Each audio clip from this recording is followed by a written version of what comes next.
Hello everyone.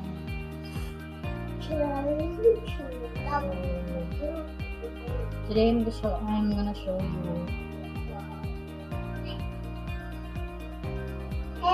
yung naging total sales ko for this February. So I've been handling this shop since November. Actually yung first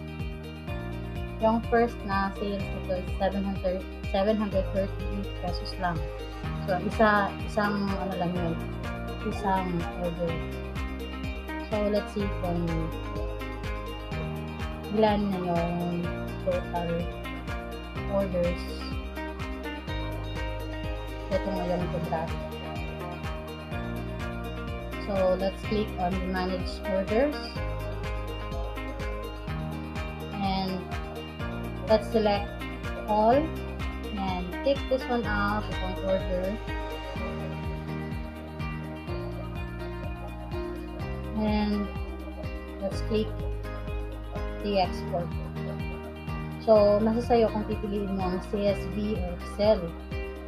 So as for me, CSV lang naman ang gagamitin ko.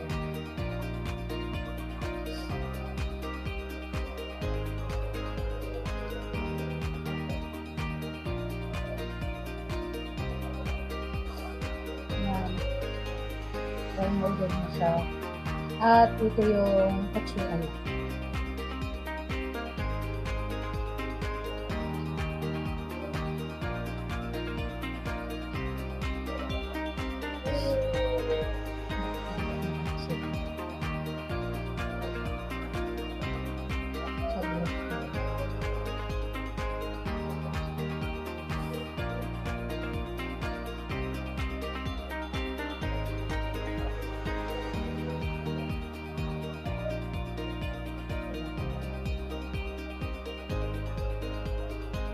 So, ito yung kabuuan ng mga naging orders ko. Kasama na dito yung mga cancel ng mga client tsaka yung returns. So, ang gagawin natin dito yung total order amount. At tsaka yung order funded, minus natin yun. So, let's see kung magkano yung lahat ng orders natin. Makikita natin yan dito. So, ang total niya from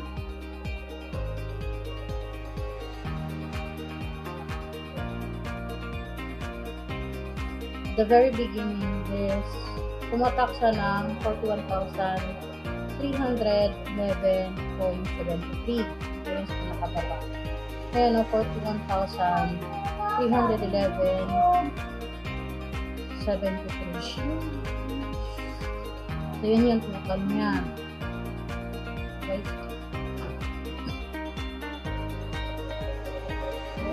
Let's calculate. 1,311.73.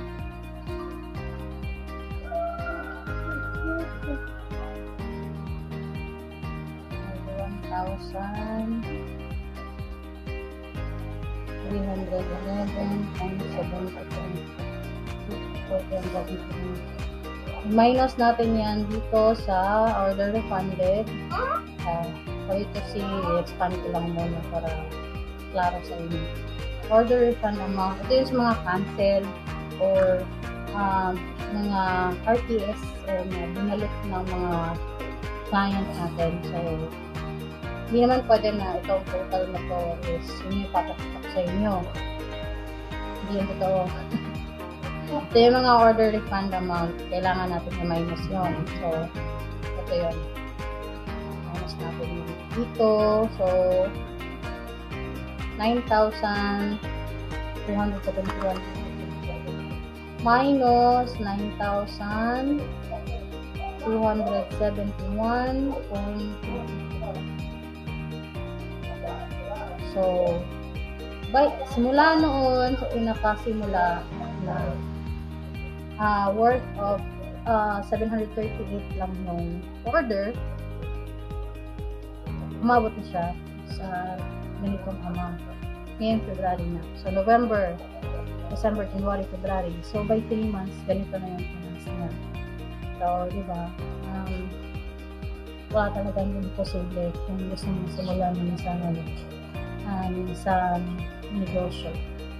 So, baka kung nagtataka kayo bakit ang laki ng order refund amount o yung mga na-RFP sa akin.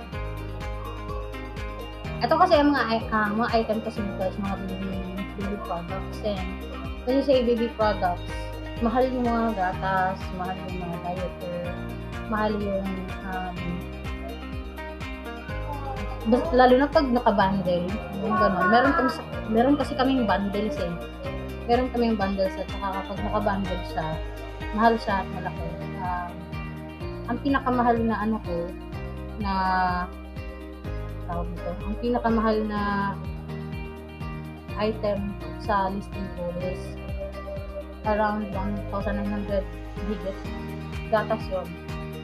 So, hindi siya nakapagtataka na umaabot ito. Though, ilan lang naman yung gatas na nandito. Kung titingnan mo siya, yung mga nakapumapalo na 1,000 dyan. Ito. Yan, mga gatas yan. Ilan lang yan siya. Pero diba, ito lang siya ito lang.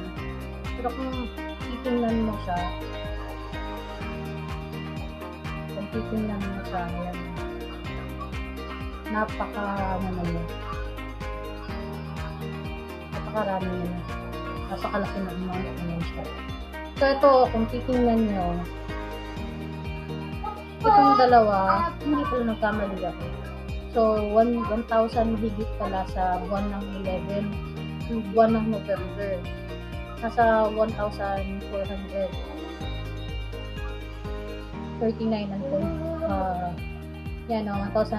1,439.41 pala sa month of November kasi na-return itong isa. So 1,400, biruin nyo 1,400 nung nagsimula. Tapos nung nag-February na, ang kabuuan niya ng kita is ito na. Yan 41,000. Tingnan mo naman, 3 lang sa November. Kasi ilan lang yan sa December. 5 lang. Noong January, pumalo tayo, ganyan. Sa January, naging 13 yung orders. Dito tayo dumami nung nag-February. Ito kasi, sa February kasi, meron akong experiment na ginawa. So, nagsimula siya sa ito. Nagsimula siya sa din na to. Meron akong experiment na ginawa. Tinry ko lang siya. Wala siyang hindi siya paid. Hindi ako nag-live selling kasi hindi ako komportable na mag-live selling. At saka talaga nag-focus ako kung paano ako magkakaroon ng sales. Una, ang open collaboration, tinry ko sa araw na ito. Ito yung February 13. Open collaboration. Nung banda sa 21 or 22 yata, dinagdagan ko siya ng targeted collaboration. At nung nagsimula na tong dalawa, open collaboration ng targeted, sinabayan ko siya ng social media traffic. Kumbaga, nagpo-post ako ng content sa social media ko at nilalagay ko yung doon ng link para mag-drive siya ng traffic din sa shop ko. At actually, nag-resulta talaga siya at pinot-on-hold ko yung shop. Ito, para malaman nila. Ang shop ko, wala siyang order ngayon. 5 araw na. Kasi,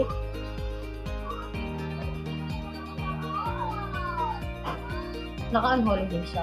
Bakit? Bakit naka-on holiday? Kasi naman nagulat ako sa dami ng order, hindi ako handa. So, kung gusto nyo lumaki ang sales nyo, lumaki yung kita nyo, dapat talaga handa kayo sa mga pinagagawa nyo. Ayan, naka-on hold ako until tonight yan. Bukas, mag-start na ulit or operational na ulit yung shop. So, yun na yun. Kung gusto nyo talaga maging handa kayo sa magiging outcome, kung gusto nyo subukan, kung gusto nyo gumawa ng paraan, there's no harm in trying talaga. Ako, sa totoo lang, sinimulan ko itong negosyo na to na ikaw lang sinimulan ko to na wala akong item doon. So, ang nagiging nature ng ano ko dito is buy and sell. Kung may nag-order sa akin, agad-agad nag-video ko yun. Tapos, kumapak ko. Tapos, ina-arrange yung shipping ko. At saka, dinadrop ko sa courier ko. So, ganun yung ginagawa ko yung sistema ko. So, talagang napaka-hassle siya for me na walang puhunan. Actually, yun yung reality sa akin. Kasi wala eh. Hindi ako pandan ng asawa ko. Wala siyang binigay na pera sa akin pang puhunan dito. As in talagang, ko lang siya. Kumbaga, ko lang. Yung initiative ko lang talaga mag-open dito. Tsaka, nung nagsimula ako, hindi ako sigurado na makikita talaga ako as hindi ko sigurado makikita ako. So, yun. Simulan ko siya, nagsimula sa order na isa-isa hanggang sa boom. At nagulat ako, syempre, limited lang yung pera ko. Sa dami ba naman ng order sa akin ng araw na yun, ng linggo yun, sa buwan ng February, sa dami na yun. Imagine ko lang order yun. Tapos,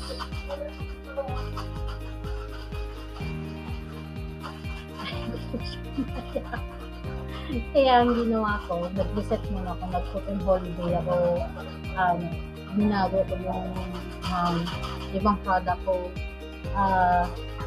ko siya, in-optimize ko yung mga product ko, nagdagdag din ako ng iba. Actually, sa mga product ko, nagsimula lang ako sa 12. Nagsimula ako sa 12, naging 15, naging 20, hanggang sa naging 40 siya. So, dati kasi 20 na yung 20 na yung products ko.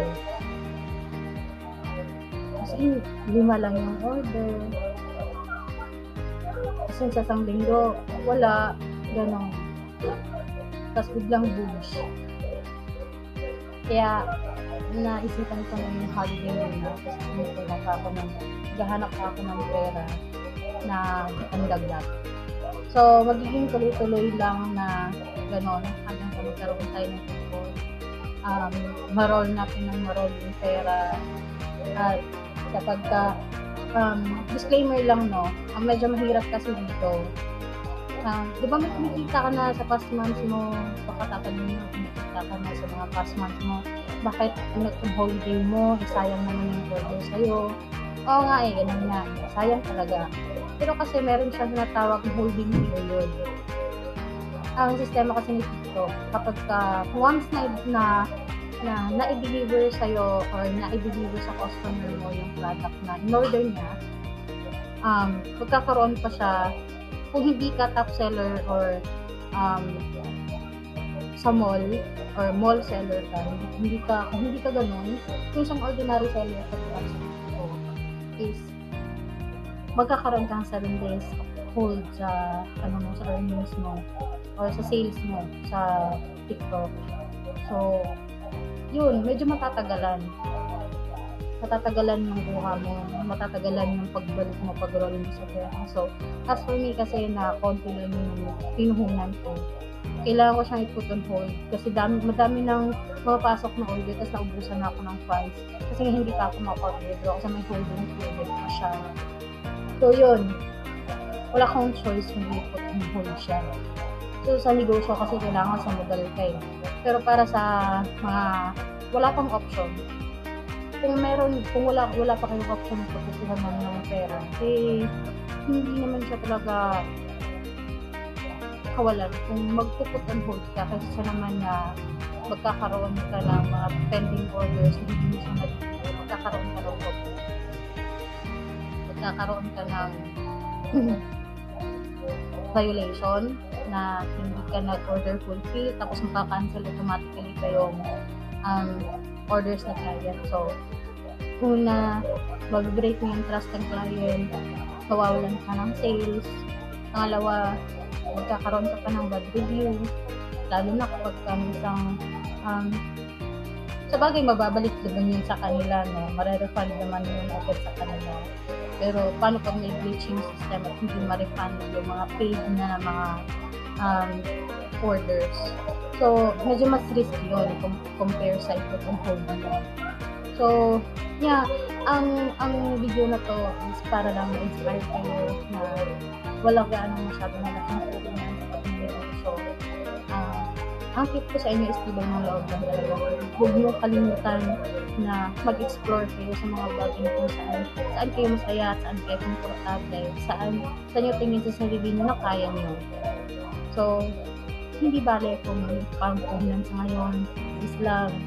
At kung tayo hindi hiya, lalo na kapag nasa sales tayo na industry, na walang mahihain.